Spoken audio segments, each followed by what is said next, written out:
নমস্কাৰ আপোনালোক সকলোকে পুনৰ এবাৰ মোৰ চেনেললৈ স্বাগতম জনাইছো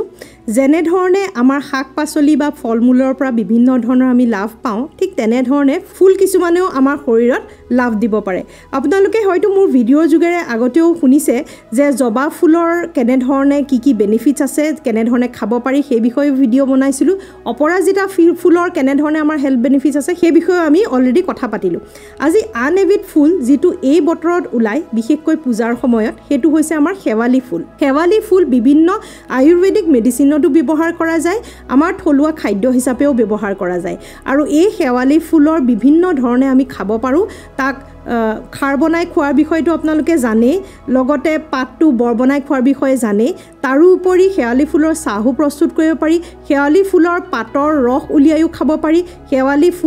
ফুলৰ পাত শুকুৱাই গুৰি খুন্দিও খাব পাৰি বিভিন্ন ধৰণে আমি এই শেৱালি ফুল ব্যৱহাৰ কৰিব পাৰো আৰু ইয়াৰ বহুখিনি বেনিফিটছ আমি হেল্থ বেনিফিটছ আমি পাব পাৰো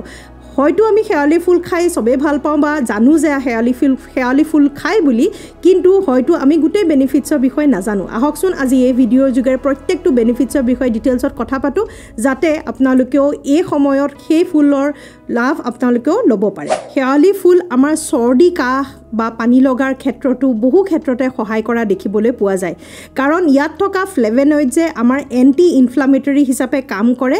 আৰু এই শেৱালি ফুলৰ চাহ যদি প্ৰস্তুত কৰি খাই চৰ্দি হলে বা জ্বৰ হলে বা কাহৰ ক্ষেত্ৰত নিশ্চয় বহু ক্ষেত্ৰতে সহায় কৰা আমি দেখিবলৈ পাওঁ লগতে এন্টি ইনফ্লামেটৰি প্ৰপাৰ্টিও ইয়াত আছে আৰু যাৰ ফলত আমাৰ শৰীৰৰ বিষ ইত্যাদিও কমাবলৈও সহায় কৰে আৰ্থৰাইটিছৰ বিষ হওক বা ইউৰিক এচিডৰ বাবে গাউটৰে বিষ হওক বা শৰীৰৰ যিকোনো গাৰ বিষ হওক বা যদি আপোনালোকৰ চৰ্দি জ্বৰৰ বাবেও গাৰ বিষ হৈছে তেনে ক্ষেত্ৰতো এন্টি ইনফ্লামেটৰি হিচাপে কাম কৰে এই শেৱালি ফুলৰ চাহে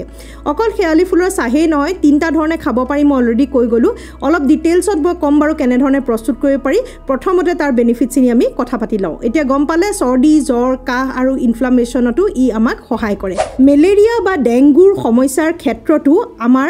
এই শেৱালি ফুলৰ পাতৰ ৰসে বিৰাট বেছি ভাল কাম দিয়ে কিয়নো আমাৰ ডেংগু বা মেলেৰিয়া হলে আমাৰ ব্লাডত থকা প্লেটলেটছৰ কাউণ্টটো কমি যায় আৰু সেই প্লেটলেটছৰ কাউণ্ট কমি যোৱাৰ ফলতে আমাৰ শৰীৰত বিভিন্ন ধৰণৰ ভাগৰুৱা ভাৱ বা বিভিন্ন ধৰণৰ কমপ্লিকেশ্যনছ আহি পৰে যাৰ ফলত মেলেৰিয়া আৰু ডেংগুত বহুত দিন মানুহ ভুগি থাকে আৰু সেই প্লেটলেটছ কাউণ্টছ বঢ়াবলৈ আমি টেষ্ট ল'বলগীয়াও কেতিয়াবা হ'ব পাৰে প্ৰকৃততে নেচাৰেলি প্লেটলেটছ কাউণ্ট বঢ়াব পৰা ক্ষমতা আমাৰ শেৱালি ফুলৰ পাতত থাকে যাৰ বাবে আমি শেৱালি ফুলৰ পাত পিচি পেলাই তাৰ ৰসটো উলিয়াই এক চামুচকৈ খালে আমাৰ প্লেটলেটছ কাউণ্ট ইম্প্ৰুভ হোৱা বহু ক্ষেত্ৰতে দেখিবলৈ পোৱা গৈছে পেলু বা কৃমিৰ বাবেও এই শেৱালি ফুলৰ পাতৰ গুৰি বিৰাট বেছি ভাল হয় শেৱালি ফুলৰ পাত শুকুৱাই থৈ দিব পাৰে আৰু শুকুৱাই পেলাই তাক গুৰি কৰি পেলাই বটলত ভৰাই থৈ দিব পাৰে ড্ৰাই জেগাত আৰু তাৰে এক চামুচ লৈ পেলাই আপোনালোকে চাহ হিচাপে গৰম কৰিও খাব পাৰে বা ঠাণ্ডা পানীটো মিক্স কৰি আপোনালোকে সেই পানী গিলাচ খাব পাৰে এনেধৰণে খালে কৃমি আৰু পেলুৰ বাবেও বহুত ভাল হয় অৱশ্যে সৰু ল'ৰা ছোৱালীৰ ক্ষেত্ৰত এনেকুৱা হাৰ্বেল মেডিচিনছবোৰ ডক্টৰৰ পৰামৰ্শ মতেহে ল'ব লাগে আয়ুৰ্বেদিক ডক্টৰক দেখুৱাই লৈ পেলাই তেওঁলোকৰ পৰামৰ্শ লৈ পেলাই আপোনালোকে এই বিষয়ে খাব পাৰে ডাঙৰ মানুহে নিশ্চয় নিশ্চিন্তভাৱে খাব পাৰে এইখিনি আমাৰ সাধাৰণতে কোনো ধৰণৰ অপকাৰ নাই কিন্তু সৰু ল'ৰা ছোৱালীৰ ক্ষেত্ৰত আমি কেয়াৰফুল হোৱাটো দৰকাৰী মাহেকীয়া হোৱাৰ সময়ত হোৱা পেটৰ বিষৰ ক্ষেত্ৰতো আমাৰ শেৱালি ফুলৰ চাহে বহু ক্ষেত্ৰতে সহায় কৰে যিহেতু এন্টি ইনফ্লামেটৰি হিচাপে কাম কৰে সেইবাবে পেটৰ বিষৰ ক্ষেত্ৰত বিশেষকৈ পিৰিয়ডছৰ পেটৰ বিষৰ ক্ষেত্ৰত শেৱালি ফুলৰ চাহ আপোনালোকে খাব পাৰে ডাইজেশ্যনৰ বাবেও শেৱালি ফুল বিৰাট বেছি ভাল হয় শেৱালি ফুলৰ খাৰ কাৰণ ই আমাৰ পেটটো ঠাণ্ডা কৰি ৰাখে আৰু লগতে বিভিন্ন ধৰণৰ ব্যঞ্জন আপোনালোকেও যদি জানে কেনে ধৰণে বনাব পাৰি কমেন্ট সেকশনত জনাব বিভিন্ন ধৰণে আপোনালোকে ইয়াক ব্যৱহাৰ কৰিব পাৰে অকল যে চাহে কামত দিব বা পাউডাৰটোৱে কামত দিব হেতু নহয় বেলেগ বেলেগ ধৰণে খাদ্যত আপোনালোকে ব্যৱহাৰ কৰিব পাৰে এই শেৱালি ফুল আৰু এই শেৱালি ফুল খালে আমাৰ পেটৰ বাবে ডাইজেষ্টিভ ট্ৰেকৰ বাবে এচিডিটিৰ প্ৰবলেম থাকিলে বা IBSৰ প্ৰবলেম থাকিলে পেটৰ অসুখৰ প্ৰবলেম থাকিলে বদহজমি হৈ থাকিলেও আপোনালোকৰ শেৱালি ফুলে বহু ক্ষেত্ৰতে সহায় কৰে এই শেৱালি ফুলত কেইবাটাও প্ৰপাৰ্টি আছে মই এটা এটাকৈ কৈ যাম আপোনালোকে শুনিবলৈ চেষ্টা কৰিব হয়তো বহুতে বুজি পাব বুজি নাপালে মই বুজাই দিম বাৰু হেতু হৈছে যে ইয়াৰ প্ৰপাৰ্টি কেইটা প্ৰথমতে হ'ল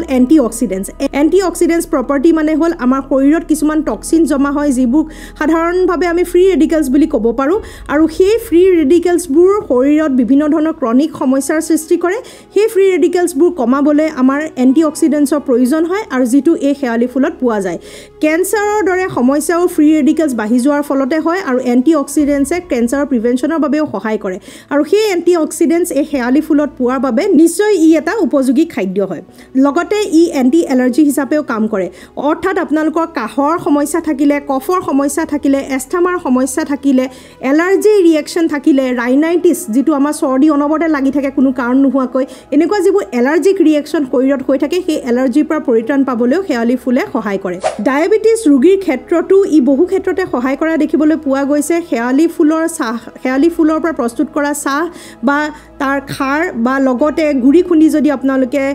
পানীত মিক্স কৰি খায় তেনেধৰণেও ব্যৱহাৰ কৰিব পাৰে ডায়েবেটিছ কণ্ট্ৰল কৰিবলৈও ই নিশ্চয় আমাক সহায় কৰে লিভাৰ ডেমেজৰ পৰাও ই বহু ক্ষেত্ৰতে আমাক সহায় কৰে আজিকালি সাধাৰণ সমস্যাবোৰ যিবোৰ ফেটি লিভাৰৰ সমস্যা থাকে বা লিভাৰ টক্সিচিটি বাঢ়ি যায় যাৰ ফলত হজমৰ খেলিমেলি হয় সেই লিভাৰ ডেমেজবোৰ যিবোৰ হৈ থাকে আমাৰ নিজৰ লাইফষ্টাইলৰ নিজৰ ভুলৰ বাবে সেই ডেমেজবোৰ যথেষ্ট পৰিমাণে ঠিক কৰিবলৈ সহায় কৰে আমাৰ শেৱালি ফুলে এনিমিয়াৰ সমস্যাত যদি ভুগি থাকে তাৰমানে আমাৰ যদি হিমোগ্লোবিন কম থাকে যিটো আমি সাধাৰণ ভাষাত তেজ কমা বুলি কওঁ সেই এনিমিয়াৰ সমস্যাৰ ক্ষেত্ৰতো শেৱালি ফুলে নিশ্চয় সহায় কৰিব এতিয়া আপোনালোকে গম পালে কি কি ক্ষেত্ৰত সহায় কৰিব আকৌ পুনৰ এবাৰ চমুকৈ কৈ থওঁ কেনেধৰণে তাক ব্যৱহাৰ কৰিব পাৰে নৰ্মেল ব্যঞ্জনখিনি গম পায়ে মোৰ আটাইতকৈ ফেভৰেট ব্যঞ্জন হৈছে শেৱালি ফুলৰ খাৰ আৰু লগতে পাতৰ বৰটো ইয়াৰ উপৰিও আপোনালোকে শেৱালি ফুল কেইটামান লৈ 6-7টামান ফুল লৈ পেলাই পানীত উতলাই পেলাই তাতে কেইটামান তুলসীৰ পাত দি পেলাই মিক্স কৰি পেলাই খাব পাৰে যি এণ্টি ইনফ্লামেটৰী হিচাপে বা চৰ্দি কাহৰ ক্ষেত্ৰত বহু ক্ষেত্ৰতে সহায় কৰিব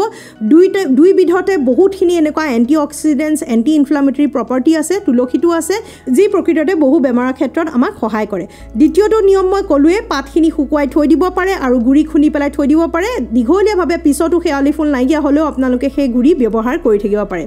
তৃতীয়টো উপায় হৈছে যে সেই পাতটো আপোনালোকে পেষ্ট বনাই পেলাই তাৰ পৰা ৰস চেপি উলিয়াই খাব পাৰে আৰু বিশেষকৈ আপোনালোকৰ যদি ইমিডিয়েট ৰিজাল্ট লাগে যেনেকৈ ধৰি লওক আপোনালোকৰ কাহৰ প্ৰব্লেম হৈ আছে বা চৰ্দিৰ প্ৰব্লেম হৈ আছে তেনে ক্ষেত্ৰত তেনেধৰণে ব্যৱহাৰ কৰিব পাৰে আৰু লগতে শেৱালি ফুলৰ পাতৰ লেপনো ব্যৱহাৰ কৰিব পাৰে ধৰি লওক আপোনালোকৰ সৰু গাঁঠিৰ বিষ হৈছে ভৰিৰ বা হাতৰ বা যিকোনো গাঁঠিৰ যদি বিষ হৈছে